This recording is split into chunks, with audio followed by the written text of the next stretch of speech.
시청자 여러분 안녕하십니까? 가장 빠른 종합 뉴스투 시작합니다. 여의도에서는 한미 정상회담 성과와 이후 코로나 대책을 놓고서 여야가 충돌하고 있습니다. 더불어민주당은 이번 방미에서 거둔 백신 외교 성과를 보고받고 백신 접종자에 한해서 밤 10시 이후 출입을 허용해 주거나 요양시설 입장 등 백신 인센티브 방안을 정부에 건의했습니다.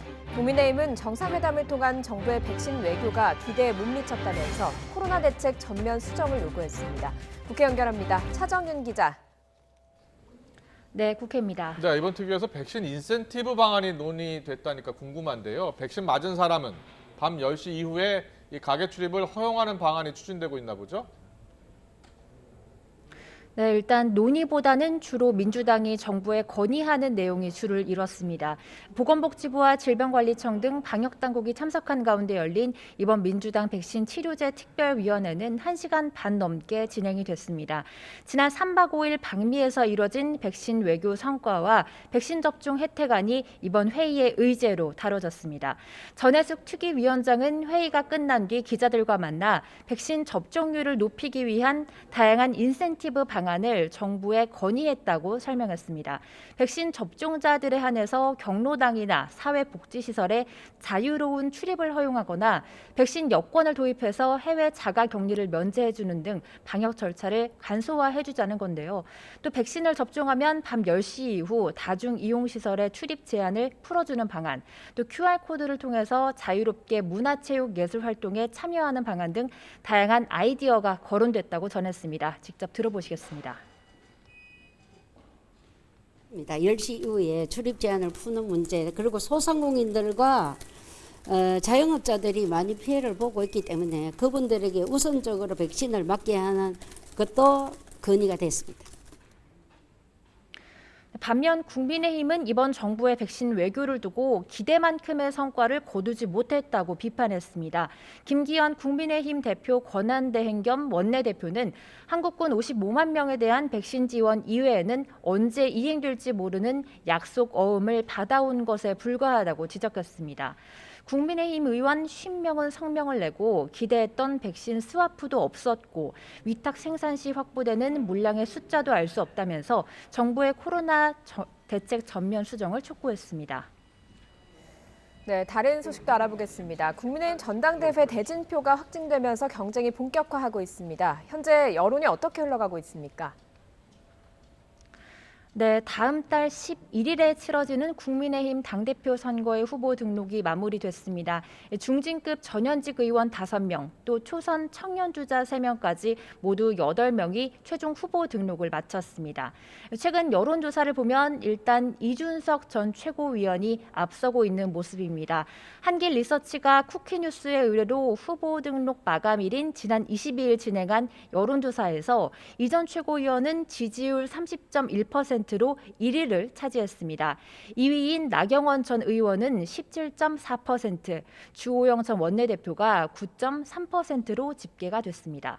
앞서 같은 기관에서 지난 8일부터 11일까지 진행한 조사에서는 나경원 전 의원이 이 전 최고위원을 앞섰지만 이번 조사에서 역전이 된 겁니다. 하지만 여론조사만으로 대표가 선정되는 건 아닙니다. 국민의힘 당대표는 일단 예비 경선에서 일반 시민 여론조사 50%와 당원 투표 50%를 합산해서 후보 5명을 압축하게 되고요. 본선에서 시민 여론조사 30%와 당원 투표 70%를 합산해서 최종 결정될 예정입니다. 본선에서 민심보다 당원들의 비율이 더 높은 만큼 당심을 가를 변수, 사실상 당의 핵심 지지 기반인 영남으로 볼 수가 있습니다. 주요 후보들 역시 오늘 오전부터 부산과 대구 등 지역 일정을 소화하면서 텃밭 민심을 공략하는 모습을 보이기도 했습니다. 지금까지 국회에서 YTN 차정윤입니다. 네, 방금 들으셨듯이 국민의힘 당권 경쟁이 신진 대 중진의 대결로 초반 구도가 잡혔습니다. 이 신진 돌풍을 주도하고 있는 분입니다. 30대죠. 이준석 전 최고위원. 최근 발표된 여론조사에서 30%가 넘는 지지율을 보이면서 선전하고 있는데요. 지난주 출마 선언 이후 줄곧 대구에 머무르고 있다고 합니다. 이준석 전 최고위원 화상으로 연결해 들어보겠습니다. 나와 계시죠? 네, 안녕하세요. 네, 안녕하세요. 거기가 어디입니까? 여기가 지금 대구 수성고시입니다. 수성고에 대구 퍼질러 수성고. 앉아가지고 화상으로 예. 연결했습니다. 알겠습니다. 뭐 최근 소식 들으셨겠습니다만 여론조사에서 크게 앞서고 있다라는 여론조사 결과가 계속 나오고 있습니다. 국민의힘 지지층에서도 1위를 차지한 것으로 나타났는데요. 자, 여론조사에서 왜 이준석을 지금 지지하고 있다고 보십니까? 아무래도 저희 당의 당원들이나 지지자들이 이제는 우리가 이기는 선거를 해야겠다라는 대명제에 동의한 것 같고요. 사실 예. 지난 4, 5년 동안 그 이기는 방법을 찾기 위해서 서로 각자 다른 노선으로 투쟁했었는데 네. 이번에 서울시장, 부산시장 보궐선거에서 확인된 노선이라고 하는 것은 결국에는 전통적 지지층에다가 2030 지지층이 결합하면은 이길 수 있다는 성공 방정식을 보여주신 것이고요. 예. 거기에 있어서 주도적 역할을 했던 저에게 관심을 많이 가져주시는 것 같습니다. 알겠습니다. 이기는 선거를 위해서 지금 이준석을 지지하고 있는 것 같다라고 얘기해 주셨는데 지금 대구에 계시다고 들었고요. 대구 이 바닥을 기면서 한번 해보겠다라고 말씀하셨는데 대구 민심 직접 들어보니 국민의힘에 무엇을 요구하고 있던가요? 실질적으로 지금 국민의힘의 많은 지지층이 요구하는 것은 아까 말했던 것처럼 대선 승리입니다. 그리고 네. 대선 승리를 위해 가지고 더 이상 지역 분할 구도가 아니라 세대 간 구도에서도 우리가 잘할 수 있다는 것을 이번에 믿게 되었고 예. 그 측면에서 국민의힘이 좀 더 젊어지길 바라고 있는 것 같습니다. 네. 그래서 오늘 제가 대구에서 만났던 많은 분들이 꼭 이 노선을 계속 경주해 달라라는 말씀을 하셨고요. 예. 젊은 층의 반응은 진짜 열렬했습니다. 자신들이 네. 드디어 보수 정치에서도 중심에 서 있다는 그런 믿음을 가지고 이제 임하고 있기 때문에 어느 때보다 젊은 층의 열기가 뜨겁습니다. 네. 자, 좀 젊은 층, 신진 세대가 내년 대선까지 당을 이끌어 달라라는 당부가 있었다라는 말씀해 주셨는데 출마 선언하시면서 내년 대선에서 멋지게 승리해 보이고 싶다라고 하셨는데 내년 대선에서 승리할 수 있는 국민의힘 후보는 어떤 후보가 돼야 된다고 생각하십니까? 저는 결국 우리 당 안에도 당 밖에도 정말 많은 주자들이 계시다 이렇게 보고요. 예. 그분들이 공정한 경쟁을 통해 가지고 이런 분위기를 만들 수 있다면은 저는 당연히 대선 승리할 수 있다 이렇게 보고요. 예. 공정한 대선 경선 관리와 더불어 가지고 제가 2대2 팀 토론 배틀이라든지 여러 가지 흥미로운 관점들을 제시하고 있는데요. 네. 이것들이 받아들여지면은 예. 당원들의 선택을 받으면은 저희는 승리한다 봅니다. 네, 당 내외 인사를 적극적으로 영입해서 경선, 자유로운 경선의 판을 만들어주겠다라고 얘기해 주셨는데 지금 야권 후보로 거론되고 있는 윤석열 전 총장, 국민의힘을 선택할 것으로 보십니까?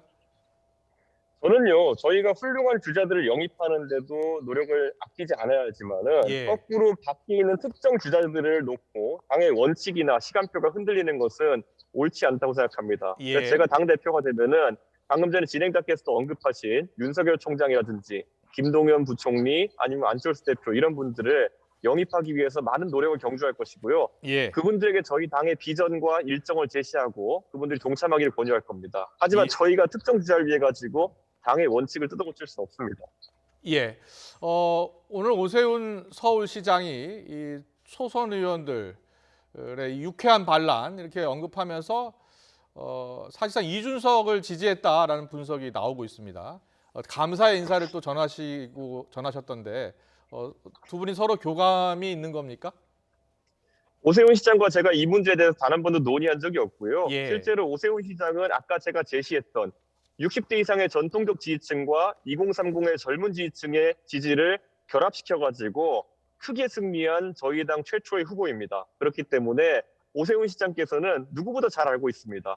대선 승리를 위해서는 지난 서울시장 선거와 부산시장 선거에서의 노선이 그대로 경주돼야 되는 걸 알기 때문에 그런 말씀을 하신 것으로 알고요. 네. 실제 그 글에도 보면은 특정 주자를 지지한다는 글은 아니었습니다. 예. 오세훈 시장께서 그런 노선을 가자라는 취지로 말씀하신 걸로 이해합니다. 네. 자, 강력한 경쟁자죠. 나경원 전 의원. 자동차 논쟁이 붙었어요. 나 전 의원이 멋지고 예쁜 스포츠카 아니라 화물 트럭이 필요하다. 이렇게 이야기를 했고 바로 또 전기차로 맞대응을 하셨는데 사실 화물 트럭을 언급한 이유는 중진 의원이 내년 대선까지 당을 이끌어야 한다라는 점을 강조한 것으로 보이는데 자, 이 같은 비유에 대해서 어떻게 생각하십니까? 저는 화물차 그러면요. 지금 저희 당의 중진 의원들을 다 그렇게 끌고 가시겠다는 의지로 이제 보이시는 것 같은데요. 예. 저는 그것보다는 좀 더 저희 당이 날렵하게 움직여야 된다고 생각하고요. 예. 화물차 하면 최근에 문제되고 있는 게 과정 문제입니다. 그렇기 때문에 저는 과거의 영광은 좀 뒤로 하고 예. 이제는 경쾌하게 그리고 또 아주 깨끗하게 움직일 수 있는 전기차가 더 중요하지 않을까 생각합니다. 네. 무겁게 움직이기보다는 좀 발빠르게 움직일 필요가 있다라고 이야기해 주신 것 같고요. 화물차로 구석구석 돌아다니겠다 하셨는데요. 예. 화물차가 또 너무 크면 구석구석 못 들어가고요. 주차도 하기 힘들고요. 예. 턴하기도 힘듭니다. 예. 알겠습니다. 당내 대선 주자이시기도 하죠. 유승민 의원 친분이 좀 있으시죠. 유 의원이 대구를 좀 예, 기반으로 있습니다. 하고 있으니까요. 요즘 많이 도와주십니까? 어떻습니까? 유승민 의원과 제가 철학을 공유하고 같이 뭐 공유한 지점이 많다 하더라도 이번에 전당대회 참여할 때 제가 유승민 의원에게 따로 상의를 드린 부분은 없습니다. 예. 그렇기 때문에 저는 뭐 그런 부분에 대해 가지고 개파 지원서를 이야기하시는 분도 있긴 하지만은 제가 그냥 반문하고 싶은 것이 만약에 유승민 의원이 그렇게 조직이 튼튼하고 특정 인물을 전당대회에 밀어올릴 만큼의 그런 힘이 있는 분이라고 했다면은 지금 도대체 그분이 대권 경쟁에서는 왜 그렇게 힘들어하시는 겁니까? 그러니까 예. 애초에 개파 지원서 자체가 제가 지금 전폭적인 당원들과 국민들의 지지를 받고 있다 보니까 그것을 견제하기 위해서 만들어낸 어떤 설에 가까운 것이 아닌가 싶습니다. 이준석 후보 하면 예. 박근혜 퀴즈로 기억하는 분들도 있습니다. 이번에 대구 내려가시면서 나를 이끌어 주신 분이다. 감사 인사를 하셨는데 탄핵을 부정하면 안 된다라고 강조하면서도 또 감사 인사를 전한 특별한 이유가 있습니까? 모든 정치인은요, 본인을 영입해 준 사람들에 대해서 감사합니다. 실제로 예전에 노무현 대통령께서도 김영삼 대통령이 영입됐었고, 그 다음에 후보가 된 다음에 YS를 찾아가서 감사 인사를 표한 적이 있습니다. 그와 별개로 모든 그 정치인들은 어느 순간에는 그 알을 깨야 됩니다. YS가 처음에 노무현 대통령이 YS 퀴즈로 영입되었지만은 그 3당 합당에 있어서 불참하면서 본인의 행보를 겨루면서 어려운 지점이 있었지만은 꾸준히 나가셨던 것처럼 저는 탄핵 시기에 있어가지고 제 손으로 만들고자 노력했던 박근혜 대통령이 결국에는 그 국가 질서를 무너뜨렸다는 것에 대해서 강하게 반대했고 그래서 어려운 길이지만은 바른정당, 바른미래당의 길을 걸으면서 제 나름대로 정치 노선을 세우려고 했던 것입니다. 그렇기 때문에 그 두 가지 입장이 호환되지 않는 것도 아니고요. 제 개인적인 박근혜 대통령에 대한 고마움과 공적인 정치인으로서의 박근혜 대통령에 대한 관점은 다를 수밖에 없습니다. 알겠습니다. 젊은 지지층의 지지를 영속화하려면 당이 크게 바뀌어야 한다라고 했죠. 자, 지금 국민의힘의 가장 큰 문제는 어디에 있고 어떻게 변해야 한다고 보십니까?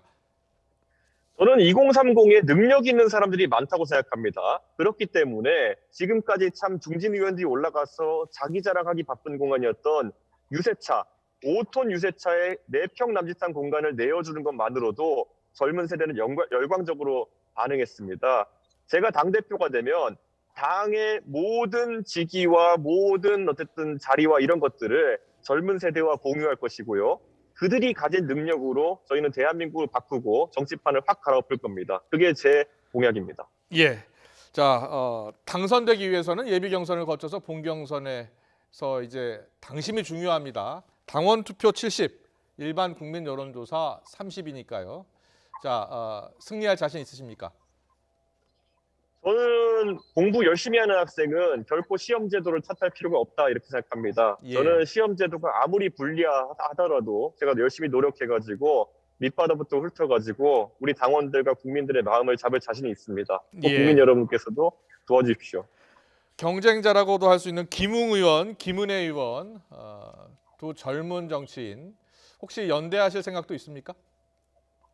결국 저는 예전에 정당 간의 단일화에 대해서도 결국 예. 노선과 철학이 맞으면 할 수 있는 것이고 만약 정치적인 목적만을 가지고 하게 되면 야합이다 이렇게 항상 비판해 왔습니다. 예. 김웅 의원과 김은혜 의원과 제가 노선이 상당히 비슷하지만은 예. 이번 선거에서 뭐 차이점도 많이 노출되었습니다. 그렇기 때문에 그런 이견을 좁힌다면은 정치적으로 그런 단일화는 가능할 것이고요. 만약에 이견이 끝까지 남아 있다고 한다면은 너무 무리하게 단일화를 할 수는 없다 이렇게 생각합니다. 알겠습니다. 자, 마지막 질문 드리겠습니다. 만약 당대표가 되시면 우리 정치 역사상 최연소 대표가 됩니다. 당대표 경선에 임하는 각오 그리고 향후 정치적 목적지죠. 향후 정치인으로서의 포부도 한번 전해주시죠. 제가 만약에 이번에 당대표가 된다면은 그것은 제 혼자 이루는 것도 아닐 테고요. 저만을 위한 결과도 아닐 겁니다. 그렇기 때문에 그게 이제 개혁의 큰 줄기의 시작이라고 생각하고요.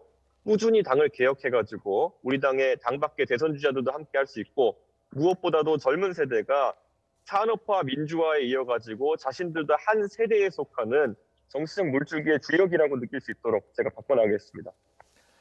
여기까지 듣겠습니다. 지금까지 당대표 도전에 나선 이준석 전 최고위원과 함께했습니다. 잘 들었습니다. 고맙습니다. 예, 감사합니다. 4.7 서울시장 보궐선거에서 참패한 민주당이 사전투표에서만큼은 절반 가까운 지역에서 승리한 것으로 나타났는데요. 사전투표만 보면 민주당이 압승했던 1년 전 총선과 비교했을 때 60살 미만의 민주당 지지는 감소한 반면에 60살 이상은 오히려 증가했다는 분석이 나왔습니다. 이 분석 자료를 YTN이 단독으로 입수했습니다. 이정미 기자의 보도입니다.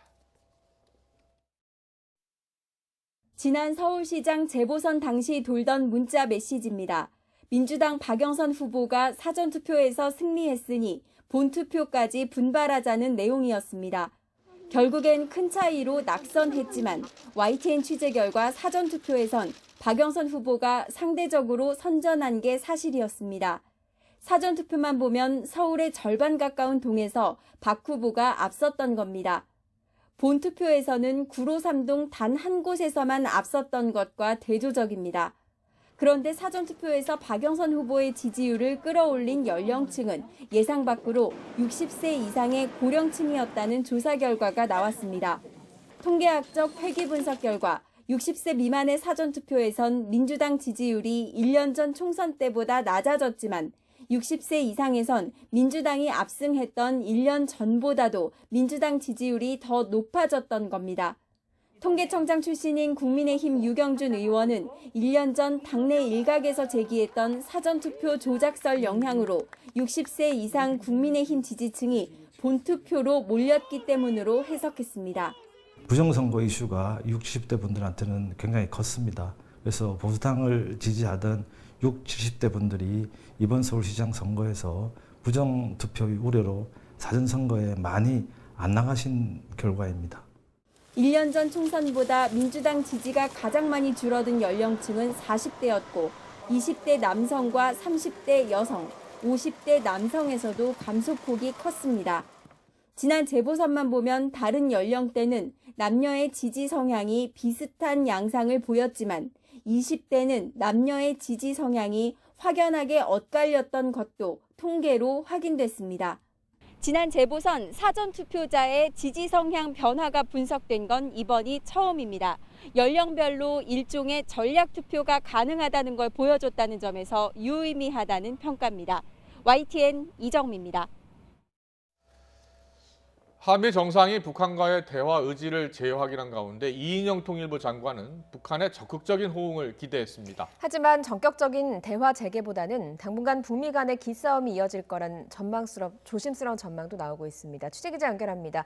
김도원 기자. 네, 김도원입니다. 네, 북한이 협상에 다시 나올 만한 조건이 충분히 마련됐다는 게 이인영 장관의 평가죠.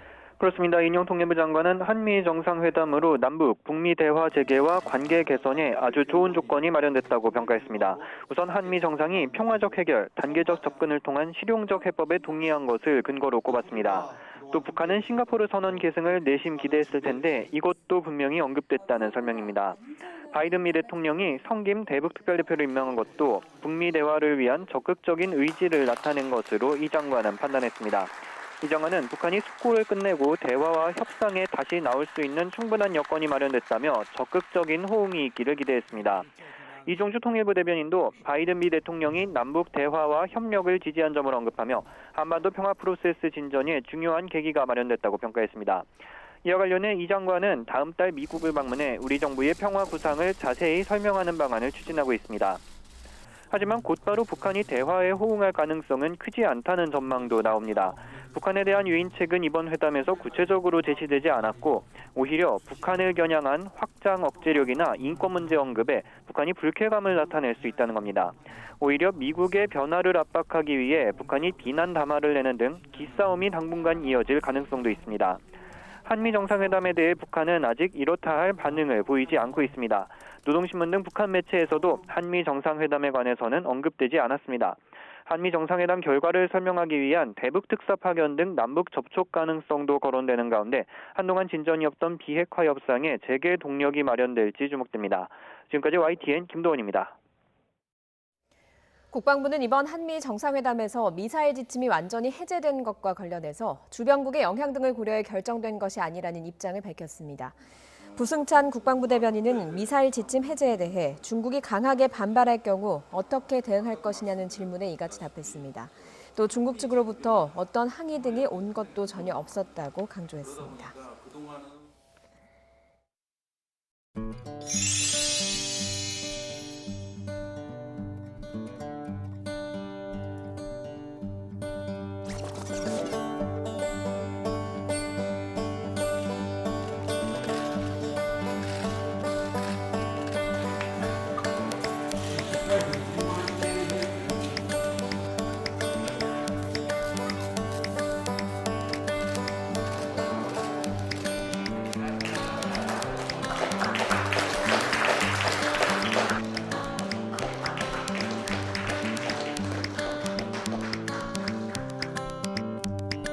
People of the Republic of Korea haven't forgotten is evidenced by the fact that the Prime Minister of Korea is here for this ceremony. The Prime Minister of Korea is here.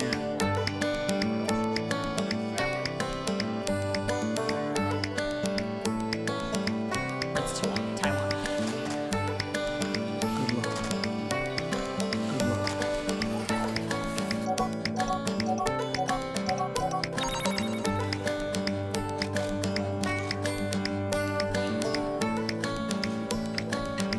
우리 한국 one more question. 예, 우리 여성 기자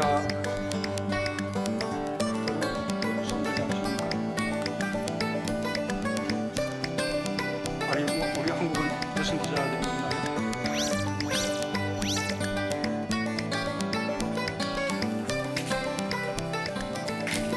네, 안녕하세요. 저 코리아 헤럴드 이지윤 기자라고 합니다.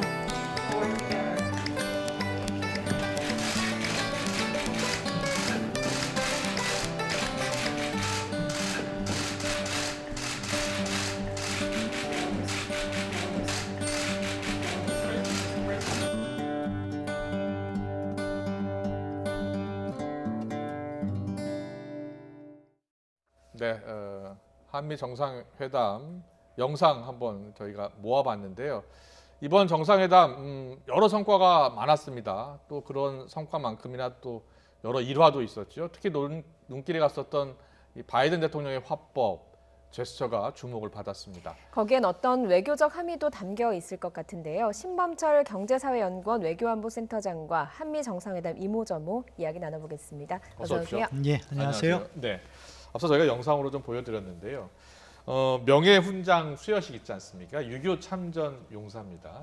6.25 참전 용사에 대해서 명예훈장을 수여하는데 우리 문 대통령을 초청한 겁니다. 그리고 저렇게 사진 찍는데 문 대통령 보고 올라와서 같이 찍자라고 했어요. 자, 여기에는 어떤 외교적 함의가 담겨 있는 겁니까? 사실은 그 훈장 수여식 자체를 우리 문재인 대통령의 방미에 맞춰서 정상회담의 일부로서 그렇게 한 것부터가 예. 한미동맹 강화를 미국이 시사한 거죠. 그런 거군요. 예. 그리고 예정돼 있지 않게 그 사진 촬영 장소에서도 문재인 대통령을 바이든 대통령이 직접 호명해서 예. 같이 사진을 찍자 하는 모습도 사실 한국에 대한 외교적 배려라고 봅니다. 예. 그런 것을 볼 때는 바이든 대통령이 상원 외교위원회도 오래 있었고 또 부통령으로서 8년 동안 외교 현장에 있지 않았습니까? 그런 점을 고려할 때 상당히 세련된 외교를 볼 수 있었다 그렇게 평가합니다. 예. 네, 그리고 그 6.25 참전 용사요. 지금 반중국 전선에 좀 동참해달라라는 간접적인 메시지다 이렇게 또 해석하는 분도 있던데요. 그렇죠. 랄프 포켓 예비역 대령인데요. 예, 예.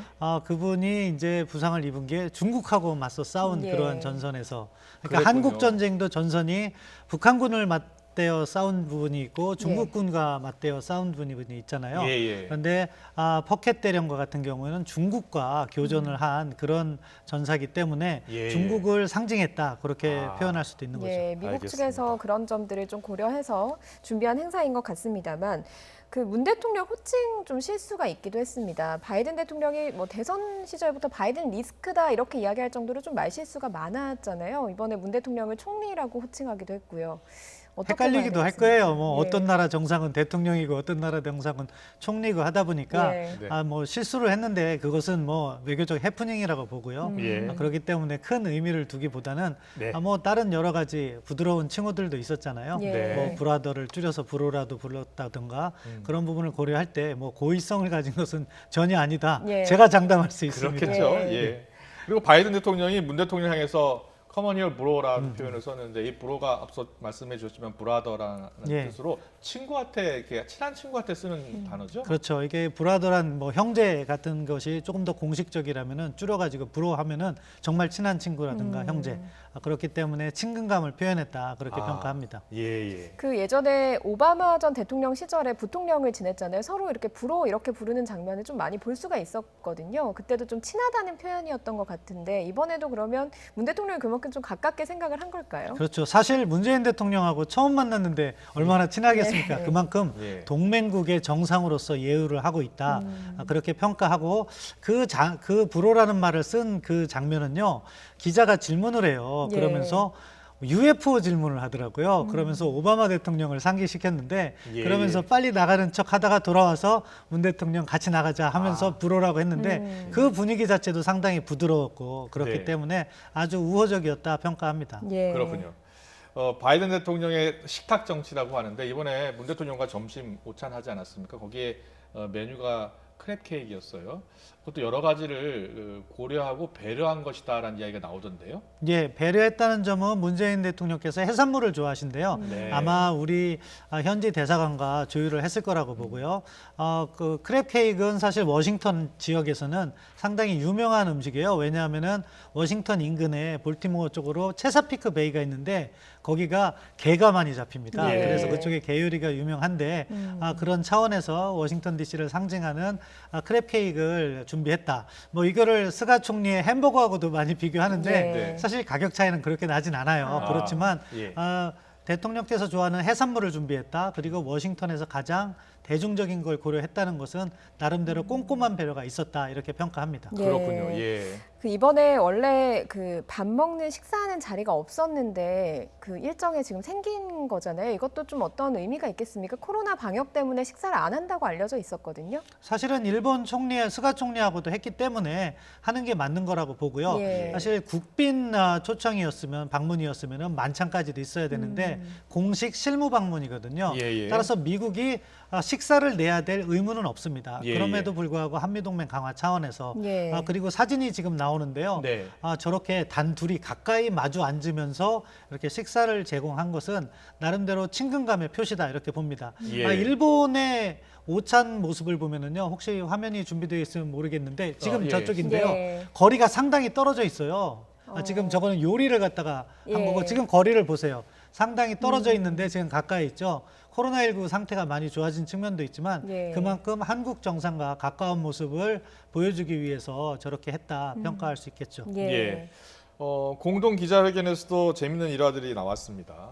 사실 이번 공동 성명에 그동안 우리 정부가 언급하기 싫어했던 그런 단어들이 포함이 되어 있잖아요. 타이완 해협이라는 단어가 포함이 되어 있습니다. 여기에 대해서 혹시 압박을 한 것은 아닌지라는 기자들의 질문이 있었는데 우리 문 대통령이 이렇게 답했습니다. 자, 듣고 오겠습니다. And if President Biden has pushed you to take a tougher stance when it comes to China's posture towards Taiwan. Good luck. 다행스럽게도 그러한 압박은 없었습니다. 다만 대만 해협의 어떤 평화와 안정이 대단히 중요하다는 데는 인식을 함께 했습니다. 예.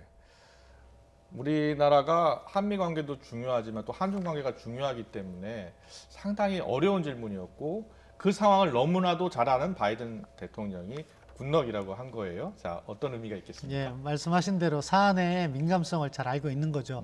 그런데 저는 상대적으로 답변을 잘했다고 생각해요. 예. 왜냐하면 양안관계의 특수성이란 부분을 우리가 첨언을 했잖아요. 네. 그만큼 민감한 사안이다. 그것을 설명을 했는데 전체적으로 볼 때 이번에 정상회담 공동 성명을 보면 북한 부분에서는 미국이 우리 측 목소리를 많이 들어줬고 예. 중국과 관련해서는 한국이 미국의 요구사항을 많이 반영했다 그렇게 평가할 수가 있습니다. 예. 1대1로 교환이 되었는지는 뭐 제가 협상에 참여하지 않았기 때문에 말씀드릴 수 없지만 판문점 선언이라든가 싱가포르 선언이 들어갔고 예. 사실은 중국과 관련해서 쿼드라든가 대만 해협 문제가 들어간 것은 사실 이례적이거든요. 예. 그렇기 때문에 서로가 서로에 대한 배려라든가 가치의 교환이 있었다 이렇게 평가할 수 있을 것 같습니다. 예. 미국 같은 경우에는 반중국 전선에 우리나라의 동참을 계속 요구하고 있는 상황이니까요. 그래서 한 번 더 손을 내밀었고 우리가 거기에 응했다라고 볼 수 있군요. 예, 그렇습니다. 그런 차원이 있는데 저는 쿼드는 상당히 잘 조율됐다고 봅니다. 왜냐하면 쿼드에 우리가 바로 가입하겠다 그렇게 돼 있지 않고요. 쿼드의 중요성을 인식한다 하면서 미국의 손을 들어주면서도 조심스러운 접근을 취했는데 사실 대만 해협 문제는요. 저 같으면은 끝까지 받지 않았을 것 같아요. 왜냐하면 그 카드는 조금 더 아껴둘 필요성이 있었는데 네. 아무튼 동맹을 강화한다는 측면에서 대승적인 결단을 했다 그렇게 평가를 합니다. 중국의 반발은 나오지 않고 있는데요. 물론 관영 매체를 통해서는 내정 가서 많이 자는 지적이 있었어요. 자, 어떻게 보세요? 사전에 얼마나 중국과 조율됐는지 모르겠어요. 예. 그렇지만 이 내용 자체는 중국 외교부로서는 큰 충격일 겁니다. 그렇기 때문에 왜냐하면 한국 하나만을 상대하는 것이 아니라 중국은 국경을 맞대고 있는 14나라가 있어요. 예. 그 나라들이 대만 문제를 언급하기 시작하면 중국과 같은 경우는 상당히 외교적으로 그런 실패다 점이 있군요. 이렇게 될 수가 있기 때문에 예. 그렇기 때문에 한국에 대해서 보이지 않는 보복 조치를 준비할 수가 있기 때문에 우리 외교부는 또 우리 북경 대사관을 통해서 상황을 잘 설명해야 되는 것이고 다른 한편으로는 어느 분야가 우리가 경제적으로 중국에 취약한 것인가 그것에 맞대응할 수 있는 우리의 조치는 있는가 하나씩 점검을 해서 매사에 미리미리 준비해야겠습니다. 예. 네네. 그리고 또 공동 기자회견에서 좀 화제가 됐다고 해야 될까요? 그런 장면이 있습니다. 앞서 영상으로 보여드렸지만 한국 여기자 없습니까? 이렇게 문 대통령이 찾은 장면인데 사실 이게 해외에서도 좀 화제가 됐거든요. 그렇죠. 예. 그러니까 우리 같은 경우에는 사실은 양성 평등과 관련해서 산술적 평등, 그러니까 한 명 남성이 하면 한 명 여성이 해야 된다는 인식이 평등이라고 생각하는데 미국은 그 차원은 넘어선 것 같아요. 예. 그래서 자율적으로 누구나 질문이 있는 사람을 손들고 질문을 받는 것이 오히려 더 민주적이고 양성 평등에 가까운 것이 아니냐 그런 여론이 있었던 것 같아요. 약간의 문화적 차이라고 보고 우리도 나중에는 그런 방향으로 가야 될 것 같습니다. 네, 보니까 바이든 대통령은 미국 기자 누가 질문할지도 알고 있더라고요. 우리도 해외 정상회담 때 기자들이 갔을 때는 기자들을 이렇게 순서를 정해서 합리적으로 정해서 대통령도 알고 있었으면 좋았을 것 같아요. 네, 그런 측면도 하나 있을 수 있고요. 예, 예. 백악관 출입 기자였기 때문에 이미 얼굴을 손을 보면 알 수 있었을 가능성도 있습니다. 예. 그런데 지금 현지에서는 우리 청와대에서 같이 갔을 수도 있지만 워싱턴에 있는 특파원들이 올 수 있었기 때문에 네. 대통령께서는 다 파악은 하지 못하셨을 수도 있다. 근데 말씀하신 대로 질문 같은 것도 사전에 잘 조율될 수가 있는데 그렇게 하면 또 너무 짜고 치는 고스톱 이런 것은 부적절한 방송 표현이지만 예. 너무 짜여진 모습을 보여주지 않는 것도 저는 자연스럽고 저러한 과정 속에서 사실은 약간의 이견은 있을 수 있지만 그러면서 서로를 이해하는 과정도 있을 수 있으니까 저는 그냥 하나의 해프닝이지 큰 문제는 아니라고 생각합니다. 예, 네. 예. 그리고 한미 정상회담 뒷얘기 중에 앞서 영상으로 또 보여드렸지만 해리스 부통령하고 문재인 대통령이 악수를 한 뒤에 손을 닦는 장면이 있었거든요. 이게 좀 외교적 결례 아니냐 이런 이야기가 나왔어요. 어떻게 좀 분석을 하십니까? 나타난 것만으로 보면 외교적 결례가 맞다고 볼 수 예. 있겠습니다. 다만 그만큼 또 미국 사회에서 코로나에 대한 거부 반응이 있을 거고요. 그런데요, 정상회담 이렇게 진행하는 과정을 보면은요, 조명도 있고 해서 땀이 많이 나요. 그래서 땀이 예, 예. 있었으면 자연스럽게 닦을 수도 있으니까 상황을 정확하게 판단하고 그래야지 해리스 부통령과 같은 경우에는 인종 평등이라든가 예. 그런 부분을 강조하는 사람이기 때문에 네, 네. 의도적으로 그랬을 가능성은 저는 적다고 봅니다. 알겠습니다. 오늘 말씀 여기까지 들을게요. 정말 잘 들었습니다. 지금까지 감사합니다. 신범철 경제사회연구원 외교안보센터장이었습니다. 고맙습니다. 고맙습니다.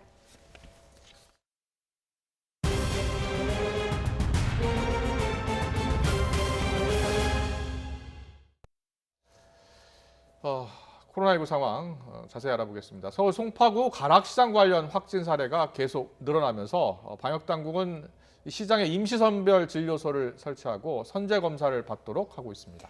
밀폐 시설, 그러니까 PC방이나 노래 연습장처럼 환기가 잘 안 되는 곳에서도 집단 감염 사례가 잇따르고 있는데요. 정부는 이들 업소에 적용할 방역 수칙을 강화하기로 했습니다. 취재기자 연결합니다. 이준엽 기자. 네, 서울 송파구 가락시장 선별진료소에 나와 있습니다. 네, 선제 검사를 시작했고요. 지금도 계속되고 있습니까? 네, 선별진료소를 찾는 발길은 오늘도 꾸준히 이어지고 있습니다. 방역당국이 시장 종사자들에게 선제 검사를 받도록 하면서 오늘 이 시간까지 820명이 넘는 사람이 검사를 받았고 사흘 동안 이 한 곳에만 3,000명 가까운 사람이 방문했다고 합니다. 원래 해당 진료소는 그제까지만 운영하기로 돼 있었는데요. 확산세가 계속되고 있어 선별진료소 운영을 내일까지로 연장했습니다. 가락시장 종사자는 정식 등록된 인원만 6,000명에 이르는데요. 시장 관계자는 내일까지 4,000명 넘는 사람이 검사를 받을 것으로 예상하고 있습니다. 이곳에서 첫 확진자가 나온 건 지난 18일입니다. 하루 사이 시장 종사자 7명과 그 가족 등 감염자가 8명 늘어 지금까지 관련 확진자는 최소 40명으로 집계됐습니다. 이 가운데 서울시 확진자만 33명입니다. 서울시 농수산식품공사는 앞서 확진자가 나온 점포 23곳과 현장 사무소와 식당을 일시적으로 닫았습니다. 역학조사 결과 이곳은 자연 환기가 가능했고 방역 수칙을 대체로 잘 지켰지만 마스크 착용 등이 일부 미흡했던 것으로 드러났습니다. 또 종사자들이 장시간 함께 근무하면서 샤워실 등을 공동 사용해 감염이 확산된 것으로 추정됩니다. 네, 밀폐 시설에서도 집단 감염 사례가 잇따르고 있다고요? 네, 최근 집단 감염 사례를 보면 환기를 제대로 하지 않아 감염이 확산된 경우가 많았습니다. 확진자 80여 명이 나온 아산시 한 온천탕이 대표적인데요. 밀폐된 온천탕 환경 특성상 환기가 전혀 되지 않았던 것으로 알려졌습니다. 영등포구 한 음악 연습실의 경우도 비슷합니다. 방음시설 때문에 꽉 막힌 공간에서 비말이 많이 나오는 관악기를 연주하다 보니 지금까지 관련 확진자가 29명에 달합니다. 이처럼 환기가 집단 감염의 주범으로 지목되면서 방역당국은 관련 지침을 강화했습니다. 특히 환기가 잘 안 되는 시설로 꼽히는 노래방과 PC방. 지난 2월부터 두 시설 관련 누적 확진자만 281명에 달할 정도인데요. 정부는 PC방은 최대 2시간만 이용할 수 있도록 권고하고 하루 3번 이상 환기를 하도록 했습니다. 또 노래 연습장을 들어갈 때는 수기 명부를 쓸 수 없고 QR 체크인 또는 간편 전화 등록만 허용됩니다.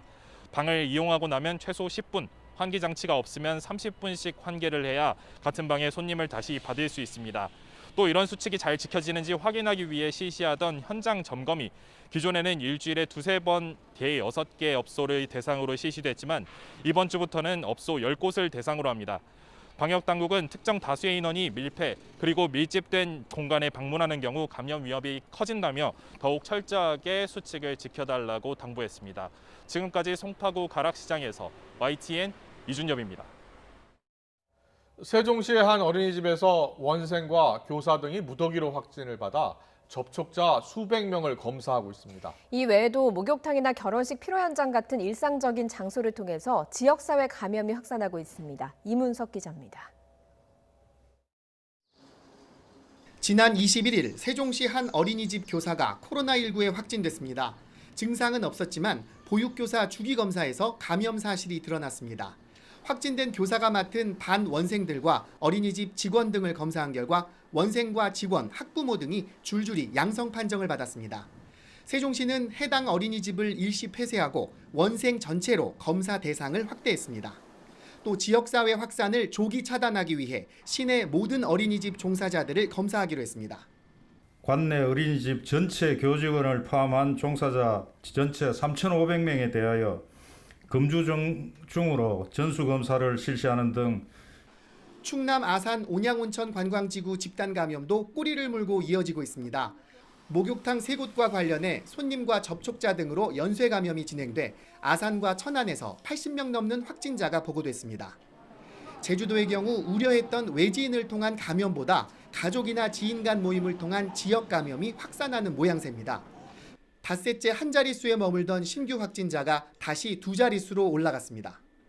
확진자의 상당수는 제주 지역 확진자와의 접촉자로 가정의 달을 맞아 가족, 지인 간 모임을 매개로 한 코로나19 감염이 많았던 것으로 분석되고 있습니다.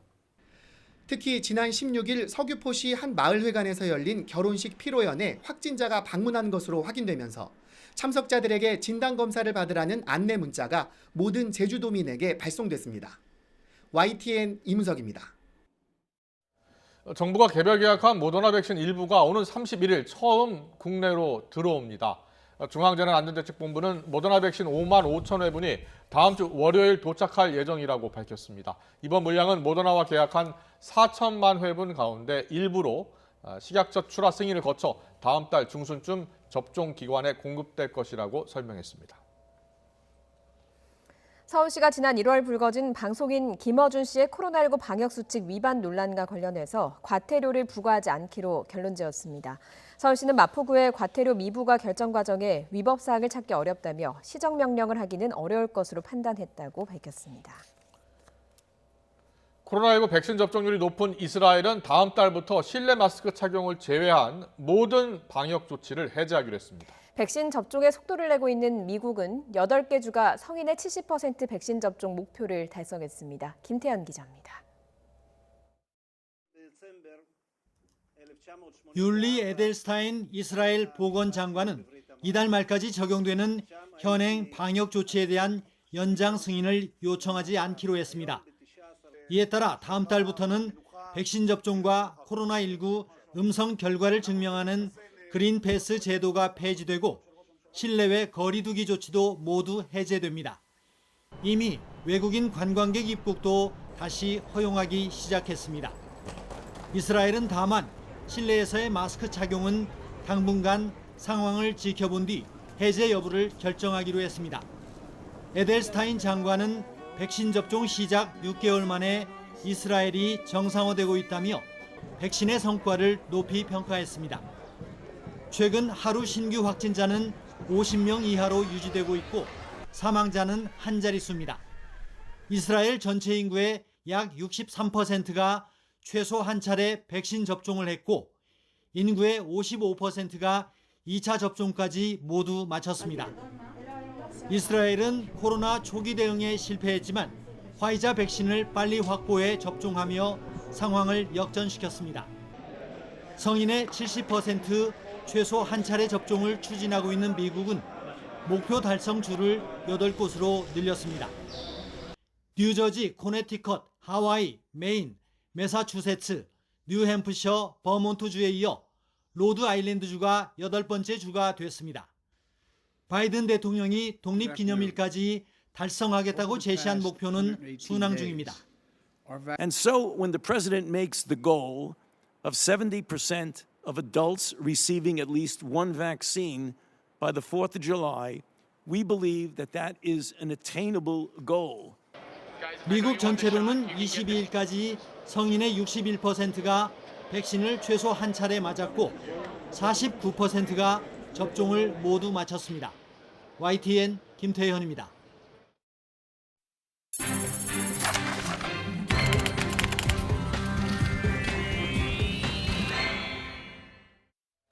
네, 국민의힘 당대표 예비 경선 결과 발표 이제 나흘 앞으로 다가왔는데요. 이준석 전 최고위원이 지금 5차 범위 밖에서 나경원 전 의원에 앞서고 있다는 여론조사 결과가 나왔습니다. 여야 지도부와 여권 대선 주자들은 고 노무현 전 대통령 12주기를 맞아 봉하마을에 총집결했습니다. 여권 잠룡들은 친노 적통을 강조하면서 지지층 결집에 나섰습니다. 추은호 해설위원과 짚어보겠습니다. 어서 오십시오. 네, 안녕하세요. 안녕하세요. 국민의힘 당대표 경선 지금 이준석 전 최고위원이 지난주까지만 하더라도 2위를 달리고 있었는데요. 그렇습니다. 각종 여론조사에서 지금 1위를 달리는 여론조사가 두 개나 나왔더라고요. 일단 오늘 나온 여론조사가 이제 한 길 있었지. 예. 여론조사를 보면은 30.1%입니다. 예. 2위인 나경원 후보보다도 오차 범위를 훨씬 뛰어넘은 그런 조사가 나왔는데 네. 2주 전에 같은 여론조사 한길 리서치에서 예. 한 걸 당시에는 나경원 15.9, 이준석 13.1%였습니다. 그러니까 예. 나경원 소폭 상승, 이준석 급격 상승. 예. 어떻게 보면은 이준석 전 최고위원의 지금 상승세가 하나의 대세를 형성했다라고 보기에는 조금 이른 감이 있습니다. 예. 하나 상승세가 추세로 이렇게 자리 잡은 것은 틀림없어 보입니다. 예, 일단 이번 주에 예비 경선을 하게 되고 이제 본 경선을 가야 하는데 나경원 전 의원 그리고 이준석 전 최고위원은 뭐 무난하게 올라갈 것으로 예상은 되고 있거든요. 그런데 본 경선에서 당원 투표가 70%가 반영이 되잖아요. 그러면 이제 이준석 전 최고위원이 잡아야 할 건 당심일 것 같거든요. 그렇습니다. 예. 본 경선에서는 여론조사, 그러니까 국민 여론은 30%밖에 안 됩니다. 그리고 예. 이제 당심이 70%를 잡아야 되는데 그 국민의힘에서 당원들, 책임 당원들이 가장 많이 거주하는 지역이 영남 지역입니다. 예. 그리고 연령별로는 50대 이상이 아주 주력을 이루고 있는데 예. 그렇기 때문에 이준석 전 최고위원 경우에는 오늘도 보니까 하루 종일 대구에서 이렇게 예. 공략을 하고 있는 모습을 보였는데 이준석 전 최고위원뿐만 아니라 이 젊은 초선 의원이든가 젊은 의원들이 강조하는 것은 뭐냐면은 어차피 요번 당 대표가 해야 될 일이 뭐냐, 결국 대선 승리를 위해서는 당의 혁신을 선도해야 된다라는 그런 과제 하나. 예. 또 하나는 결국 당 혁신의 목표가 뭐냐면은 야권 대통합을 이루겠다. 예. 안철수, 윤석열 모두 다 끌어들어서 단일 후보를 만드는 열린 플랫폼을 만들겠다라는 그런 과제를 안고 있거든요. 예. 그 과제를 이루기 위해서는 패기가 필요하다. 그리고 그 나물의 그 밥에 대해서는 혁신도 제대로 안 된다. 그러기 위해서는 사람이 바뀌어야 된다라고 하는 지금 논리들을 펴고 있는데 이런 주장들이 어느 정도 지금 단계에서는 먹혀들고 있다. 예. 당원들, 유권자들 모두에게 먹혀들고 있다. 이런 느낌을 받고 있습니다. 그렇군요. 이 당권 레이스가 가열되면서 후보들 간의 기싸움도 치열해지고 있습니다. 특히 각종 여론조사에서 1위를 달리다가 추월당한 나경원 전 의원 신경전을 이어갔는데요. 오늘 발언 듣고 오겠습니다. 이번 당대표는 사실은 이 멋지고 예쁜 스포츠카를 끌고 갈 수 있는 자리가 아니라요.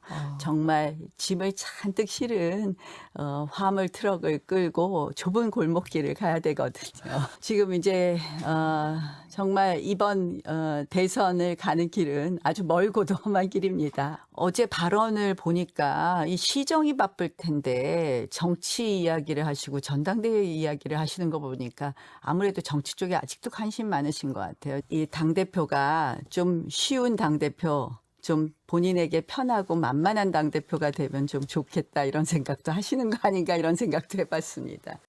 네, 이준석 전 최고위원을 이제 견제하기 시작한 겁니다. 그렇습니다. 그러면서 자신을 화물 트럭에 비유하고 또 이준석 전 최고위원을 예쁜 스포츠카라고 비유를 했습니다. 그랬더니 이준석 전 최고위원이 스포츠카 말고 전기차 주문했다 이렇게 맞받아쳤어요. 예, 그 김은혜 또 의원 경우에는 자신은 카니발 타고 다닌다. 예. 예쁜 그 스포츠카가 아니라 자신은 카니발이다. 그러면서 노후 경력차가 아니냐 나경원 전 의원을 예. 겨냥해서 이렇게 공격을 말 그대로 했는데, 설전입니다. 설전. 예, 예. 근데 정치인이 비유를 쓸 때는요. 잘하면은 촌철살인입니다. 전국을 찌는 겁니다. 예. 그렇지만 만약에 못했을 경우에는 정말 본전도 못 봤습니다. 예. 그 나경원 전 의원 경우에는 본전도 못 뽑은 경우라고 생각이 되는데 네. 왜냐하면은 정치인의 비유가 이렇게 촌철살인이 되려면은 공감을 얻어야 됩니다. 네. 그런데 우리가 딱 보면은 나경원 전 의원 그 화물 트럭이다, 예쁜 스포츠카다.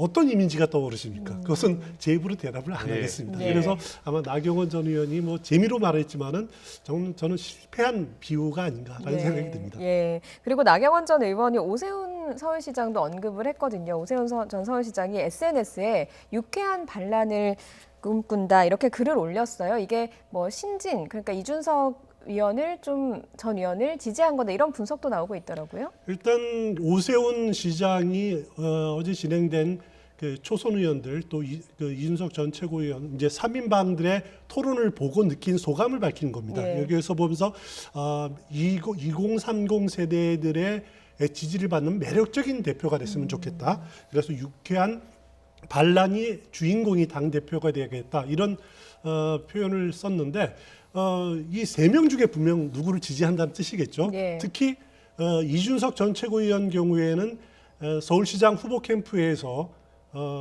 당 뉴미디어 본부장을 했습니다. 그래서 예. 적극적으로 활동을 같이 했기 때문에 이준석 전 최고위원을 사실상 지지하는 것 아니냐 이런 분석들을 많이 내놓았더라고요. 예. 그리고 그 오세훈 전 시장 경우에는 사실 감회가 새로울 겁니다. 왜냐하면은 2년 전 2019년 자유한국당 당 대표 경선에서 본인이 여론조사에서는 50%를 넘게 득표를 했습니다. 하지만은 70%를 차지하는 당심에서는 이제 당시 황교안 후보에게 패배해서 예. 당 대표가 되지 못했는데 자신이 이루지 못한 당 혁신의 꿈들을 이런 젊은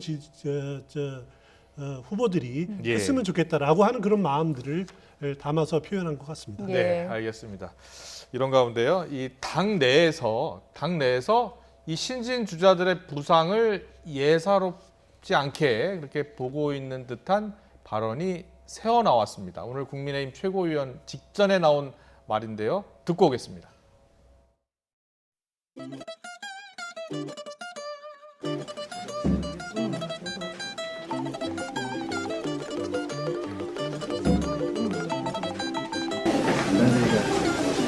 심상치 않아. 제가 볼 때는 잘 가고 있어. 근데 좋은 거 보니까 아니 나경원 의원이 확실히 찌그러졌고 어떻게 누굴 그렇죠. 아니 지금 대권 구도에 틀을 맞췄는데 완전히 신부 대결로 가버리니까 속수는 지금 국민들이 맞추면 국민들이 어제는 때부터 느꼈었던 그 신부에 대한 새로운 축구에 대한 것이 지금 인문적으로 나타나고 있는 건데 그냥 일본이가 무난히 되는 것 같은데?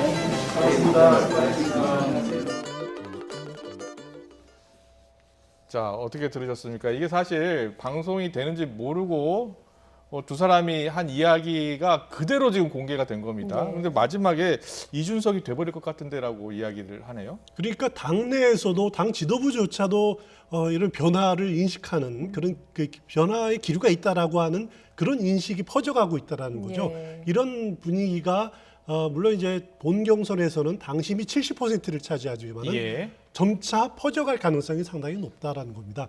그래서 이번 선거에서 이제 그 당 중진들 주호영, 나경원 후보 경우에는 처음에는 도로한국당 아니냐, 영남당 아니냐 예. 이런 논란들은 이제 차츰 주춤해졌습니다. 네. 세대교체 논쟁 때문에 와. 물론 그렇지만은 어떻게 보면은 이 세대개표 분위기에 지금 압도되는 그런 그 부작용을 본인들이 겪고 있는데 이들이 내세울 수 있는 건 그겁니다. 대선 승리를 위해서는 패기도 좋고 하지만은 제일 중요한 건 경륜 아니냐. 선거도 이겨보고 저보기도 한 우리들이 그래야 나서야지 당의 혁신 방향도 제대로 세우고 그리고 안철수 국민의당과의 합당 예. 또 윤석열 전 검찰총장을 또 끌어들이는 그 예. 역할들 이런 부분들은 경륜이 필요하다. 이렇게 내세우면서 당심을 집중 공략할 수밖에 없을 겁니다. 예, 네. 알겠습니다. 뭐 지금 얼마 남지 않았잖아요. 예비 경선도 있고 본 경선도 있고 그래서 뭐 기싸움 그리고 중량급 인사들 사활을 건 싸움 계속 될 것 같습니다. 지켜보는 좀 재미가 있을 것 같고요. 그리고 어제 고 노무현 전 대통령 12주기를 맞아서 여야 지도부가 봉하마을을 찾았습니다. 여권의 잠룡들로 불리는 인사들도 봉하마을을 찾아서 친노 마음을 잡게 나섰는데요. 어떤 말들이 나왔는지 듣고 오겠습니다. 대통령께서 저희들에게 남겨주신 숙제를 제대로 이행하고 있는가 하는 것을 무겁게 반성하곤 합니다. 저는 민주당 대통령 후보 경선에 출마하려고 합니다. 대한민국의 희망과 미래를 말하려고 합니다. 대한민국 모두가 하나가 되는 통합을 뜨겁게 함께 만들고 위대한 나라를 만들고 싶습니다. 검찰개혁은 70년 만에 하는 것인 만큼 조직의 저항도 거세고요. 또 당연히 사람들이 너무 익숙하기 때문에 검찰의 권력, 권한, 독점에 대해서 이것이 견제받아야 된다 하는 생각에 미치지 못할 수도 있어요. 그러나 그 패단이 너무 극심하기 때문에 결국 피해는 힘없는 서민이 입게 되는 것이잖아요. 네. 일단 이재명 지사는 뭐 도정을 이유로 불참했거든요. 일단 그렇습니다. 여권 주요 인사들이 봉하마을에서도 그리고 이재명 지사는 SNS에서 이유를 밝혔는데 뭐 그 지금 사람 사는 세상 노 전 대통령의 구호 아니었습니까? 이런 것들을 밝혔는데 조금 메시지는 달랐던 것 같아요. 그렇습니다. 그 노무현 전 대통령의 꿈을 사람 사는 세상. 예. 뭐 여기에는 다들 동의를 했는데 이른바 이제 그 민주당 내 빅3 접근하는 법이 좀 더 다릅니다. 그 이재명 지사 경우에는 뭐 균형 발전이라든가 국민 통합이라든가 공정한 세상 이런 그 노무현 전 대통령의 꿈을 현실로 만들기 위해서 온 힘을 다하겠다. 결국 본인의 약점 중에 하나인 친노를 잡겠다. 물론 이해찬, 한명숙 두 전직 총리가 지원군으로 들어선 거는 맞습니다만 사실 이재명 지사는 노무현 전 대통령하고의 접점은 없습니다. 본인이 정치를 하게 된 것도 2006년에 열린우리당 성남시장에 출마하기 하면서부터지 그 당시 이후에는 이제 정동영 당시 후보랑 가까웠거든요. 노무현 전 대통령과의 직접적인 접점은 없습니다. 하지만 이제 이낙연 전 대표 경우에는 노무현 전 대통령의 꿈은 우리의 숙제다. 그러면서 내 삶을 지켜주는 나라로 발전시켜야겠다. 내 삶을 지켜주는 나라는 본인의 선거 구호 아닙니까? 이렇게 연결시켰는데 이낙연 전 총리 경우에는 전 대표 경우에는 노무현 후보 시절에 대변인을 했었죠. 그리고 전당대회에서 이제 선출대회에서 노무현 후보를 당시 지지를 했습니다마는 열린우리당 창당 때는 같이 가지 않았습니다. 그리고 탄핵 때는 반대표를 던졌다는 것으로 알려져 있고요. 정세균 전 총리 경우에는 노무현 전 대통령이 추진했던 검찰 개혁을 많이 언급을 했더라고요. 그러면서 그 대한민국이 검찰 공화국으로 전락되는 것을 막을 수 없다라는 식으로 어떻게 보면은 강성 친문들의 표를 겨냥한 그런 언급들을 했는데 정세균 전 총리는 유일하게 노무현 전 대통령이 만든 그 열린우리당 원내대표부터 의장까지 줄곧 함께했습니다. 그리고 참여정부 시절에 산업자원부 장관도 지내 그런 인연으로 하여튼 내가 친노의 적자다 이런 식으로 친노의 지지를 얻기 위해서 어제 하는 말들, 표현들을 이렇게 정리할 수 있을 것 같습니다. 앞서 인터뷰 때 보니까 이광재 의원 같은 경우에 이제 대권 도전 의사를 공식적으로 밝혔고요. 그렇습니다.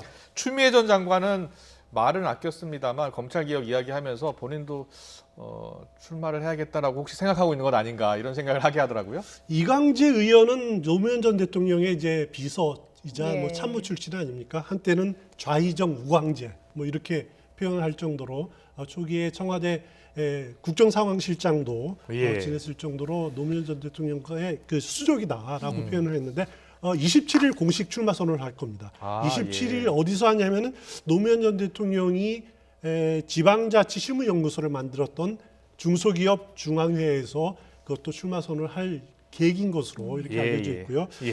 추미애 전 장관이 과연 출마를 대선에 도전을 할 것이냐? 저는 여러 가지 지금 가능성들을 나오고 있는데 아직까지 저도 확신을 못 하겠습니다. 못 하겠는 게 왜냐하면은 아직까지 추미애 전 장관은 지지세를 확실하게 모은 것도 아니고 또 당내에서도 거부감이 상당히 강한 그런 약점이 있기 때문에 본인이 어떤 결심을 할지 모르겠습니다만은 조만간 그래도 분명한 입장을 밝히지 않을까 예상을 해봅니다. 그런데 알겠습니다. 최근 뭐 언제쯤 얼굴이 등장을 할까, 언제쯤 나올까 이제 궁금한 인물이 윤석열 전 검찰총장이잖아요. 그렇습니다. 계속 뭐 차기 대선 후보 적합도 조사 결과가 나오고 있는데 뭐 한국 여론조사 연구소 거기서 지금 조사를 한 걸 보면 윤석열 총장이 계속 앞서는 걸로 나오는데 오차 범위가 줄어들었거든요. 어떻게 보셨습니까? 일단 한 주 전 조사보다도 상당히 이재명 지사는 조금 오르고 윤석열 전 총장은 조금 내리는 지금 오차 범위 내까지 오는 그 조사가 나타나는데 명확한 거는 이강체제입니다. 그리고 1중해서 이낙연 전 대표가 1중으로 자리매김한 것은 사실이고요.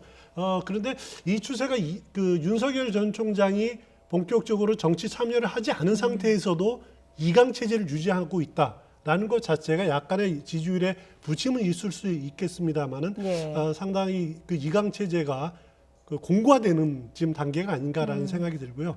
앞으로 이제 윤 총장이 본격 정치 선언을 하면은 또 한 차례 큰 파도가 칠 가능성이 높아 보입니다. 예. 네, 알겠습니다. 그리고 윤석열 전 총장에 대한 공세를 펴는 분이 또 한 분 있습니다. 홍준표 의원인데요. 평생 검찰만 한 사람, 검찰 사무만 한 사람이다라면서 지금 폄하하는 발언을 했습니다. 자, 홍준표 의원도 시동을 걸고 있는 거겠죠? 홍준표 그 의원 경우는 물론 이제 국민의힘으로 그 입당이 복당이 돼야지 될 텐데 복당 이후에 분명히 홍준표 의원 경우에도 국민의힘을 통해서 대권 경선, 대권 가도로 나아갈 가능성이 상당히 높다라는 것이 일반적인 분석이고요. 결국 윤석열 전 총장과 야권, 대권 그 후보, 단일 후보를 놓고 경쟁할 수밖에 없는 그런 관계일 겁니다. 또 두 분이 워낙 검사 출신이고 비슷한 점도 상당히 많기 때문에 홍준표 의원으로서는 윤석열 전 총장에 대해서 끊임없이 견제구를 날릴 수밖에 없는 그런 입장이고 계속 기회가 될 때마다 그 공부는 벼락치기로 되는 것이 아니다. 이런 식으로 계속 견제를 지금 날리고 있습니다. 그렇군요. 알겠습니다. 잠시만요. 뉴스 속보가 들어와 있어서 잠깐 전해드리고 계속 이야기 나누겠습니다. 청와대가 한미 정상회담 등 문 대통령의 방미와 관련해서 중국과 필요한 소통을 하고 있다라고 설명했습니다. 청와대 관계자의 설명이었는데요. 문 대통령 방미와 관련해서 외교부 등 이 채널을 통해서 중국과 좀 더 필요한 소통을 하고 있다고 한 건데요. 대만 해협 관련 내용이 된 것 같습니다. 이 대만 해협이 공동 성명에 포함이 된 내용인데 이와 관련해서 양안 관계의 특수성을 감안해서 일반적으로 원칙 수준에서 포함된 정도다라고 설명을 했다고 합니다. 그러면서 중국 측의 입장은 외교부 발표를 통해서 공개가 되고 있긴 하지만 중국도 한국이 처한 입장을 이해하는 태도를 보이고 있다고 덧붙였고요. 또 백신 스와프에 대한 이야기도 했는데요. 백신 스와프가 체결되지 않은 것과 관련해서는 미국에 백신을 요구하는 국가가 많은 상황이어서 특정 국가와 백신 스와프를 하는 것은 부담이라고 생각한다. 이런 내용을 밝혔습니다. 네, 그렇습니다. 그리고 싱하이밍 주한 중국 대사도 이 한미 정상회담 공동성명에 대해서 이야기를 했네요. 중국 견제로 해석되는 내용이 포함된 것에 대해서 자신들은 이번 회담을 좀 아쉽게 봤다라고 이야기했습니다. 싱하이밍 대사가 오늘 오후 기자들과 만나서 관련 질문에 답변을 한 건데요. 한미 공동성명에 우리는 큰 관심을 가지고 있다. 또 관심 기자들과 만난 자리에서 자신들은 중국을 겨냥해서 하는 것을 모르게 하는 게 아니다. 이렇게 이야기하면서 조금은 아쉽다. 이렇게 이야기를 한 것으로 전해지고 있습니다. 네, 관련 소식은 이어지는 시간에 좀 더 자세히 전해드리겠습니다. 계속해서 그러면 방미 성과 잠깐 짚어볼까요? 문 대통령과 바이든 미 대통령과의 정상회담 여러 성과가 있었는데요. 지금 이 중국 부분에 있어서 그러니까 그 공동 성명 내에서 타이완 해협이라는 내용이 좀 들어가고 코드가 들어가니까 중국이 좀 민감하게 생각하는 것 같아요. 일단 한미 정상회담을 통해서 우리가 얻은 것은 그 정상선언문에 그 한미 공동선언문에 그 싱가포르 회담이 명시가 되지 않았습니까? 결국 이것은 북미 대화를 재개할 수 있는 이제 그런 여건들을 마련했다.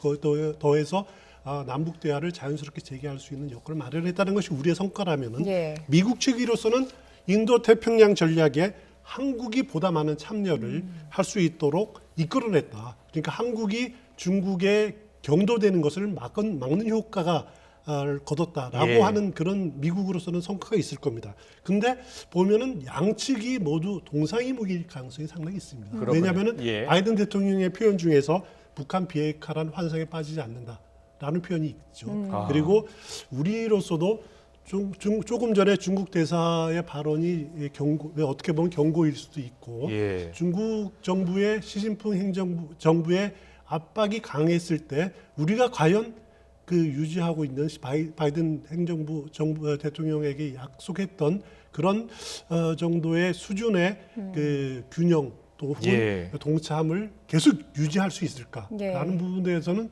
아직 두고 봐야 될 대목이 아닌가 싶습니다. 일단 한미 정상회담은 끝났고 이제는 중국과 좀 긴밀하게 물밑에서 소통을 해야 되는 시점이 되지 않겠습니까? 그렇습니다. 중국이 오해를 할 수 있는 부분들도 충분히 있거든요. 그런 부분들은 충분히 소통을 하면서 전달을 하고 우리 입장을 전달을 하고 또 안심시키는 작업들도 진행이 돼야 될 것 같습니다. 네.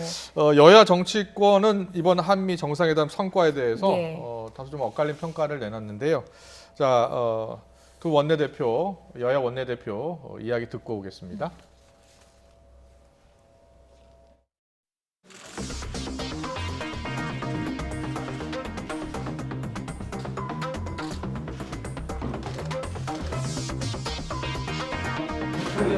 여기는 친문 국격이 뿜뿜 느껴지는 한미 정상회담이었습니다. 3박 5일의 짧은 일정이었음에도 불구하고 문재인 대통령의 이번 방미 성과는 이보다 더 좋을 수 없는 상상 이상의 엄청난 성과였습니다.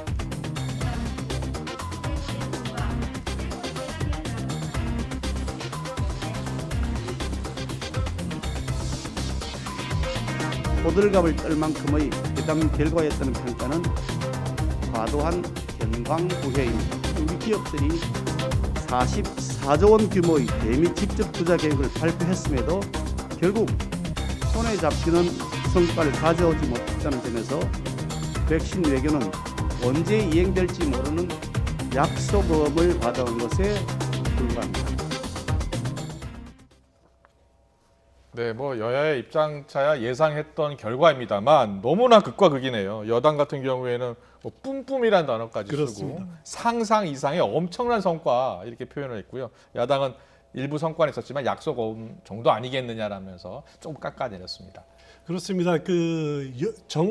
각자의 각 정당의 입장에 따라서 같은 사안을 두고도 평가가 다를 수 있는 것은 충분히 그럴 수 있다는 생각이 듭니다. 하지만은 이제 국익을 앞두고는 좀 냉정하게 판단을 할 필요가 있고요. 너무 치켜 세울 필요도 없고 너무 깎아내릴 필요도 없을 것 같고 성과 또 과실 이런 부분들을 국회 외교통상위라든가 여러 루트가 있으니까 거기서 꼼꼼하게 한번 세밀하게 따져봤으면 좋겠습니다. 네, 맞습니다. 후속 조치도 굉장히 중요하니까요. 네, 알겠습니다.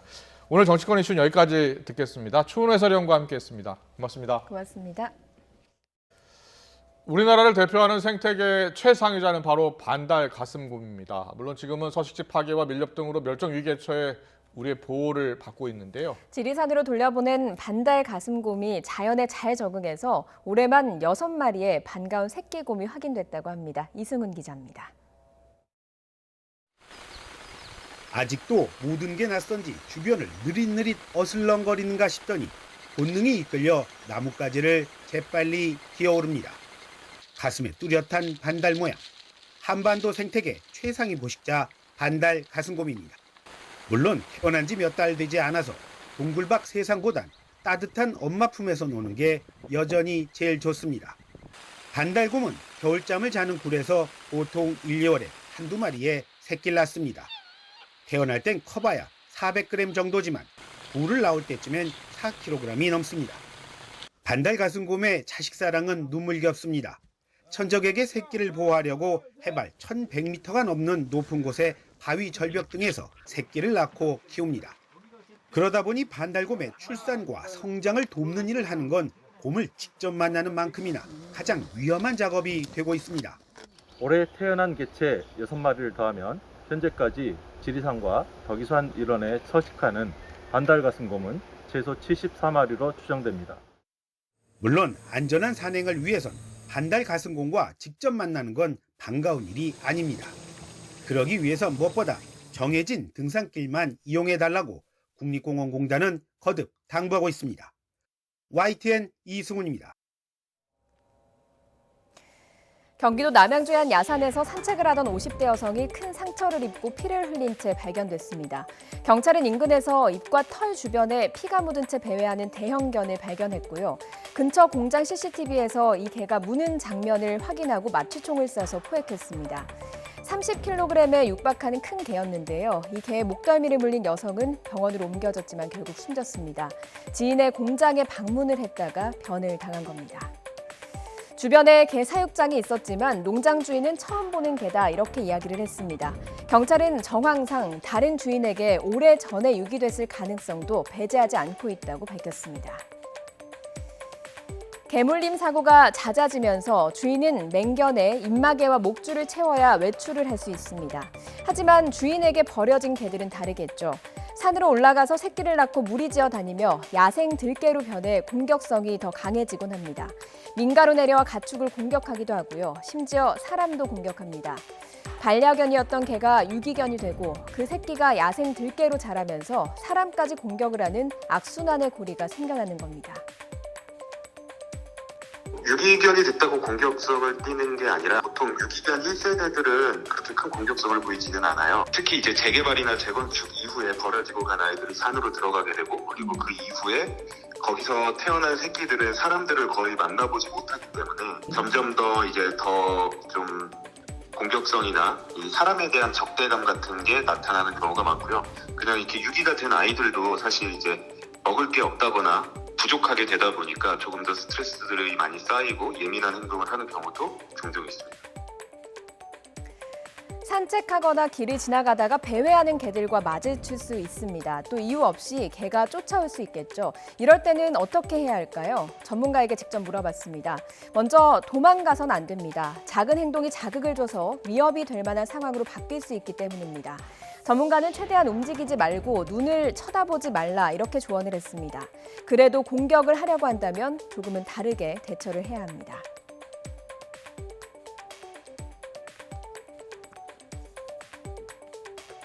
손에 뭔가 쥐고 있다라고 하면 이 손에 쥔 것들을 멀리 던져서 이 개들은 움직이는 물체에 상당히 예민하게 반응하거든요. 그래서 내가 가진 물건을 던지고 그 물건에 정신이 팔렸을 때 그 물건을 쫓아갈 때 도망가는 방법도 있고요.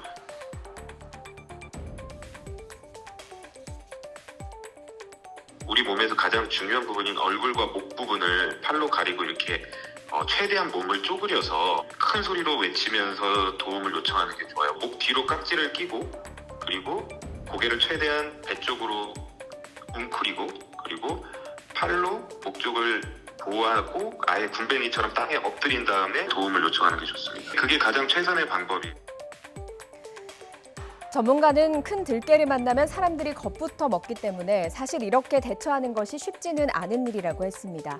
그래서 최대한 개를 자극하지 않는 게 중요하다는 걸 명심해야 한다고 강조하고 있습니다. 또 무엇보다 급증하는 유기견으로부터 국민을 보호하는 정부와 지자체의 체계적인 대책 마련도 시급해 보입니다. 올해 여름은 예년보다 다소 덥고 집중호우가 잦을 것이란 전망이 나왔습니다. 태풍은 8월에 최대 3개 정도가 영향을 줄 것으로 보입니다. 정혜윤 기자의 보도입니다. 기상관측사상 가장 더웠던 해는 2018년입니다. 낮 기온이 33도를 넘는 폭염 일수가 31.4일로 무려 한 달을 넘었습니다. 올여름 더위는 예년보다 심하지만 2018년을 넘지는 못할 것이라는 전망이 나왔습니다. 폭염 일수가 10일에서 20일 사이에 머물 것이란 얘기입니다. 문제는 집중호우입니다. 북쪽으로부터 상층 한기가 계속 유입되고 있어 6월에 국지적인 폭우가 쏟아질 가능성이 큽니다. 일본 장마는 이례적으로 일찍 시작됐지만 우리나라의 장마는 예년과 비슷한 6월 하순에 시작될 것으로 보입니다. 7월 하순까지 장마가 이어지는 가운데 마른 장마보다는 주기적으로 많은 비가 내릴 가능성이 큽니다. 작년에 이어서 지금 최근에 그 동시베리아 그리고 몽골 바이칼리호 지역 이 지역에는 아시는 것처럼 상당히 온난화가 극단적으로 나타나는 지역이라서 이 지역에 우리가 만약에 예상치 못했던 그런 그 블로킹이라든지 그 정체성 기압 또다시 하면서 강수가 뭐 좀 정체할 가능성이 없지는 않다. 8월에는 본격적인 무더위 속에 게릴라 호우가 잦겠고 여기에 태풍도 가세할 것으로 보입니다. 기상청은 예년과 비슷한 1개에서 3개 정도의 태풍이 우리나라에 직간접적인 영향을 줄 것으로 내다봤습니다. 하지만 최근 태풍 강도가 점점 세지고 있는 추세여서 태풍 북상에 대한 철저한 대비가 필요할 것으로 보입니다. YTN 정혜윤입니다. 오늘 오후 3시 20분쯤 인천 대곡동에 있는 스펀지 제조 공장에서 큰 불이 나 인근 소방서의 인력과 장비를 동원하는 대응 2단계가 발령됐습니다. 다행히 공장 안 직원들은 무사히 대피했고 지금까지 접수된 인명피해는 없는 것으로 알려졌습니다. 은수미 성남시장 선거 캠프 출신 인사들의 채용비리 의혹과 관련해서 경찰이 성남시청 시장실 압수수색에 나섰습니다. 경기 남부경찰청은 오늘 오전 10시부터 성남시청 시장실과 채용 업무 관련 부서 등 14곳을 압수수색하고 있습니다. 한강공원에서 실종된 뒤 숨진 채 발견된 고 손정민 씨와 관련해 손 씨 휴대전화의 인터넷 사용 기록은 새벽 1시 9분이 마지막인 것으로 밝혀졌습니다. 서울경찰청은 손 씨 휴대전화 포렌식 결과 지난달 25일 새벽 1시 9분 이후 인터넷과 앱 사용 기록은 없었다고 설명하면서 손 씨의 휴대전화가 새벽 내내 계속 사용됐다는 의혹은 사실이 아니라고 했습니다. 서지영 검사에게 인사보복을 한 혐의로 재판에 넘겨졌다가 무죄가 확정된 안태근 전 검사장이 형사보상금을 받게 됐습니다. 서울중앙지방법원은 안 전 검사장의 신청을 받아들여서 형사보상금 7,700여만 원을 지급하라고 결정했습니다. 안 전 검사장 관련 의혹은 서 검사가 2018년 성추행 피해를 폭로하면서 알려졌고 성추행 혐의는 공소시효가 지나 인사불이익 혐의로만 재판에 넘겨졌습니다. 오늘 새벽 서해안 고속도로에서 염산을 운반하던 25톤 탱크로리가 넘어졌습니다. 이 사고로 염산이 일부 누출되고 도로가 완전히 막혔는데 대천 나들목부터 관천 나들목까지 23km 구간이 통제됐다가 6시간 만에 통행이 재개됐습니다. 이상공 기자입니다. 어둠 속에서 고속도로를 달리던 차가 갑자기 휘청이더니 난간을 들이받습니다. 잠시 뒤 뒤따르던 차도 균형을 잃더니 넘어지고 주변은 온통 하얀 연기로 뒤덮입니다. 새벽 3시쯤 서해안고속도로 서울 방향 광천나들목 인근 다리 위에서 SUV가 사고가 난 뒤 염산을 운반하던 25톤 탱크로리가 넘어졌습니다. 이 사고로 농도 35%인 염산 일부가 도로에 노출됐고 사고차가 차선을 완전히 막아버렸습니다. 이후 서해안고속도로 서울 방향 대천나들목에서 광천나들목까지 23km 구간이 전면 통제되면서 차들은 인근 국도로 돌아가야만 했습니다. 사고 충격으로 탱크로리 옆면 전체가 심하게 부서졌고 차량 앞 타이어는 완전히 터져버렸습니다. 소방당국 조사 결과 노출된 염산은 3리터 정도인 것으로 파악됐습니다. 한국도로공사는 119 구조대의 방제 작업과 사고차 이동 조치가 마무리된 6시간 뒤에야 고속도로 통행을 재개했습니다. 넘어져갖고 하나로 일시지를 묻어갖고 뼈대를 일신 거예요. 염산이 있는데 그것도 이거 떨어지면은 또 다리도 망가질 수도 있잖아요. 탱크로리와 SUV 운전자도 다쳐 병원으로 옮겨졌지만 큰 부상은 아닌 것으로 전해졌습니다. 경찰은 고라니 때문에 1차 사고가 난 SUV를 피하는 과정에서 탱크로리가 넘어진 것으로 보고 있습니다. SUV 차량이 고라니를 충격하는 사고로 해서 갓길하고 2차선에 이제 멈춰준 상태에서 그 염산을 실은 탱크로리가 2차로를 진행하다가 파괴 핸들을 좌측으로 조작하면서 좌전도된 사고입니다.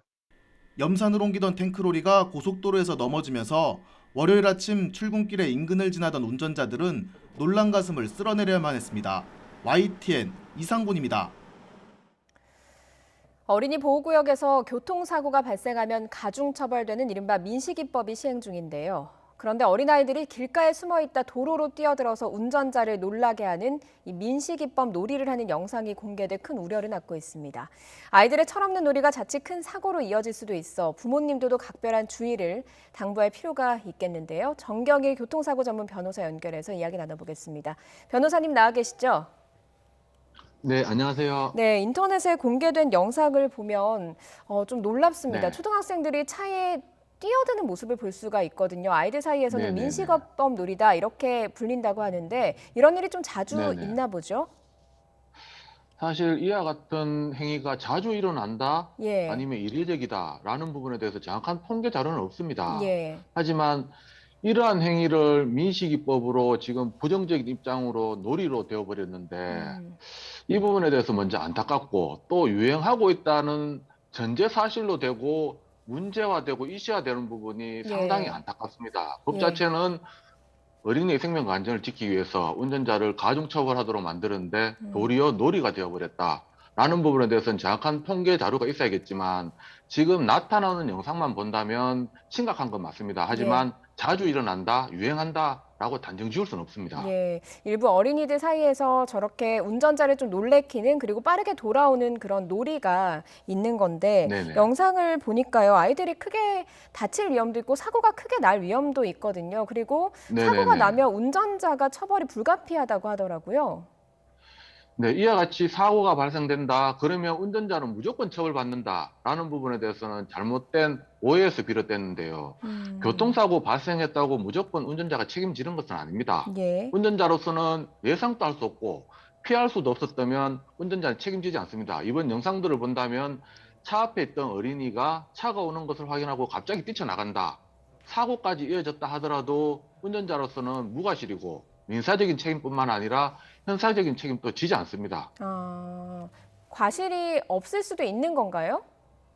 네, 그렇습니다. 무조건 교통사고 났다고 운전자가 책임지는 것이 아니고 이 부분 때문에 운전자들이 많이 걱정을 하는데 사고 발생해도 운전자가 예상할 수 없고 피할 수도 없었으면 운전자 아무런 책임지지 않습니다. 오히려 어린이들이, 아이들이 이와 같이 잘못된 지식을 가지고 사고 나더라도 자기가 책임지는 거 아니다. 보상받는다. 오히려 차가 쓸 것이다. 라는 막연한 신뢰감을 가지고 하다가 사고 나면 거기에 대한 책임, 뭐 손해든 뭐 다른 민형사 책임이든 어린이가 다 떠안아야 됩니다. 예. 어린이가 못 떠안는다면 부모가 떠안아야 될 것입니다. 예, 결국에는 가정과 학교에서 이런 것을 못하게 하는 좀 지도가 필요한 상황인 거군요.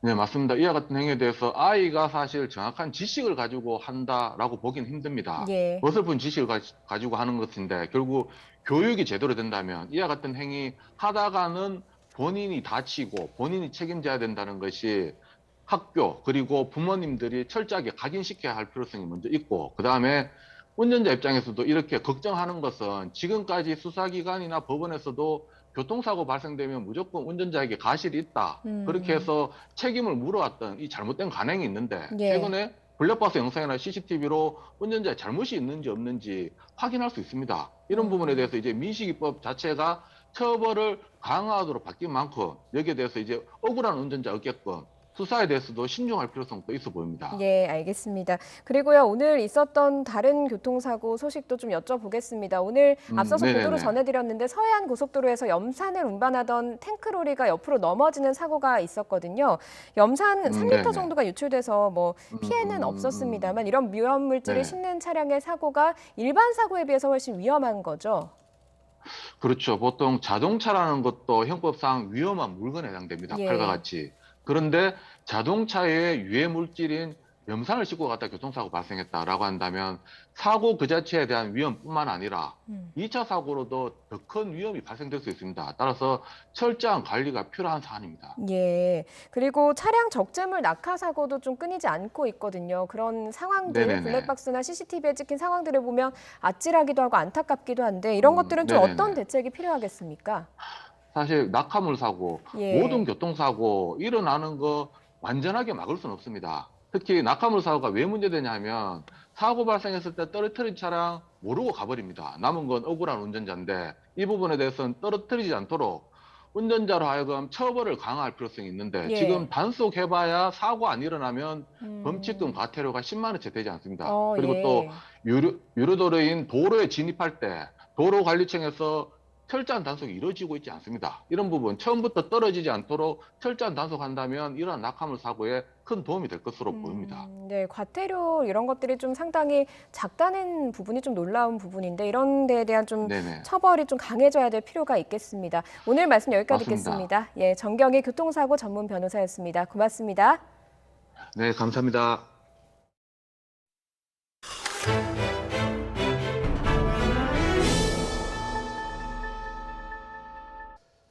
중국 정부가 이 한미 정상회담에서 타이완 문제가 언급된 것과 관련해서 내정 간섭이라며 반발했습니다. 다만 한반도 평화를 위한 한미의 노력에는 지지를 표시했는데요. 한미 정상회담에 대한 중국 정부의 공식 입장이 조금 전 나왔습니다. 베이징 특파원 연결해 자세히 알아보겠습니다. 강성웅 특파원. 네, 베이징입니다. 네, 중국 정부가 타이완 문제에 대해서 반대 입장, 정상회담에서 언급된 것 자체에 대해서 반대 입장을 분명히 표시했죠. 그렇습니다. 중국 외교부는 이번 한미 정상 공동성명에 이 타이완 문제가 언급이 됐는데 타이완 문제는 순수하게 중국 내정에 속한다 이렇게 주장했습니다. 이 자오리젠 중국 외교부 대변인은 조금 전에 끝난 오늘 정례 브리핑에서 이같이 밝혔습니다.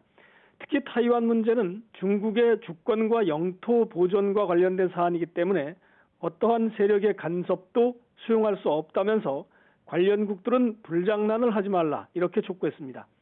남중국해 문제에 대해서도 각국은 국제법에 따라 이미 항행과 비행의 자유를 누리고 있고 때문에 근본적으로 문제가 없다 이렇게 반박했습니다.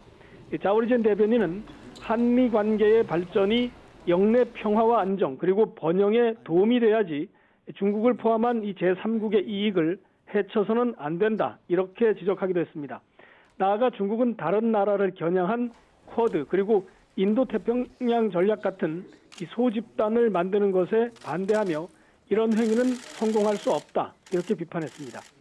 중국 외교부는 그런데 이 한반도 문제와 관련해서는 바이든 행정부가 성김 대북정책 특별대표를 임명해서 대화를 하려고 하는 것 그리고 긴장 완화를 위해 협력을 촉진하려 하는 것에 대해서는 지지하고 있다 이렇게 밝혔습니다.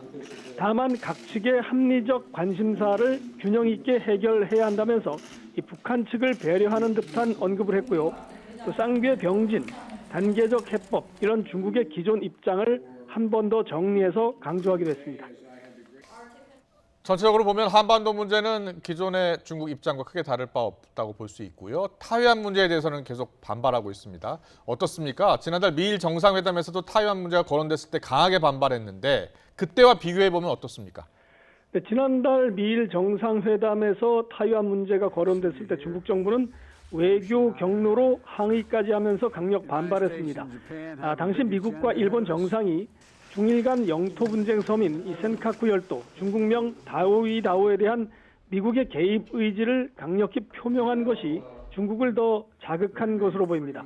미일 정상은 특히 신장 인권 문제 그리고 홍콩 문제까지 포괄적으로 언급을 하면서 반중 협력 의지를 그 당시에 밝혔고 이에 대해서 중국은 양국에 대해 외교 경로를 통해서 엄정한 입장을 표명했습니다. 이에 비해서 이번 한미 정상회담에 대해서는 중국이 기존의 원칙적 입장을 재확인하는 수준으로 입장을 내놓은 것으로 평가가 됩니다. 베이징의 외교 소식통은 이번 한미 회담 결과와 관련해서 우리 정부는 중국 측과 소통을 하고 있다 이렇게 밝혔습니다. 아울러 한국과 미국 정상의 공동 성명에 타이완 문제가 처음 들어가기는 했지만 이 타이완 문제는 우리 정부도 관심을 가져왔던 사안이고 영내 안정에 관한 일반적인 입장 표명이다 이렇게 설명했습니다. 이 베이징 외교 소식통은 또 우리 정부는 굳건한 한미동맹을 기본으로 해서 중국과는 전략적 협력 동반자 관계를 발전시킨다 이런 입장을 가지고 있는데 이번 한미 정상회담 공동성명도 이런 내용에서 크게 바뀌지 않은 기존 내용을 반영한 것이다 이런 설명을 하고 있는 것으로 보입니다. 지금까지 베이징에서 YTN 강성웅입니다. 월드컵 예선과 올림픽을 각각 앞둔 축구대표팀, 올림픽팀 명단이 발표됐습니다. 선수 차출을 놓고 물밑 기싸움이 벌어졌지만 성인 대표팀 우선 원칙이 적용됐습니다. 서봉국 기자입니다. 다음 달 카타르 월드컵 2차 예선 홈 3경기를 앞둔 대표팀과 역시 7월 도쿄올림픽, 이달 가나와 평가전을 준비 중인 올림픽팀. 올림픽 대표팀 연령에 포함된 젊은 선수를 놓고 논란이 벌어졌지만 결과는 대표팀 우선이었습니다. 벤투 감독은 올림픽팀 연령에 속한 원두재, 이동경, 송민규, 정상빈 등을 포함해 28명의 명단을 발표했습니다. São dois momentos incomparáveis que pretendemos, que é passar à próxima fase de qualificação para o Mundial. 반면 내심 통 큰 양보를 기대했던 올림픽팀 김학범 감독은 실망을 감추지 못했습니다. A 대표팀에서도 활약했던 이강인, 백승호 등을 받긴 했지만 핵심 요원으로 기대했던 원두재 등을 명단에 넣지 못했기 때문입니다. 축구협회 고위층이 중재에 나섰지만 여전히 성인 대표팀 우선 원칙이 적용됐다며 와일드카드를 포함해 완전체로 나서는 이웃 일본이 부럽다고도 밝혔습니다. 감독으로서 선수 욕심이 없다면 그런 감독으로서 자격이 없다고 볼 수 있겠죠. A 대표팀의 결정을 어차피 저희는 다 수용할 것입니다. 왜냐하면 저는 우리 선수들을 믿거든요.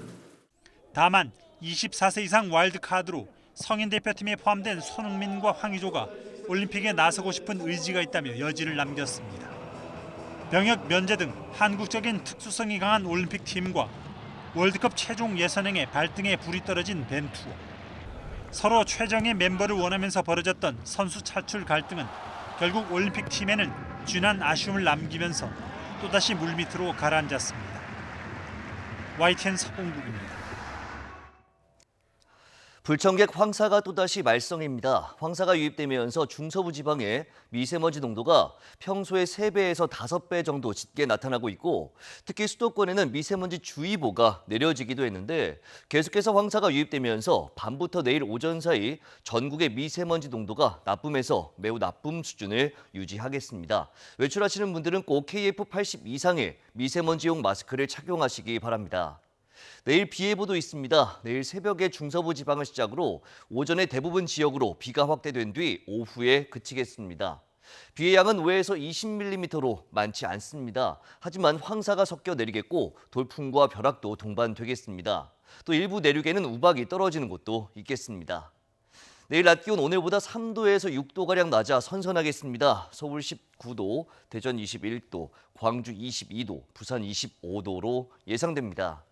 모레 제주도에서 비가 시작돼 목요일에는 또다시 전국에 비가 내릴 전망입니다. 날씨 정보였습니다. 이어서 저녁 종합 뉴스 2브릭 뉴스가 방송됩니다. 시청해주신 여러분 고맙습니다.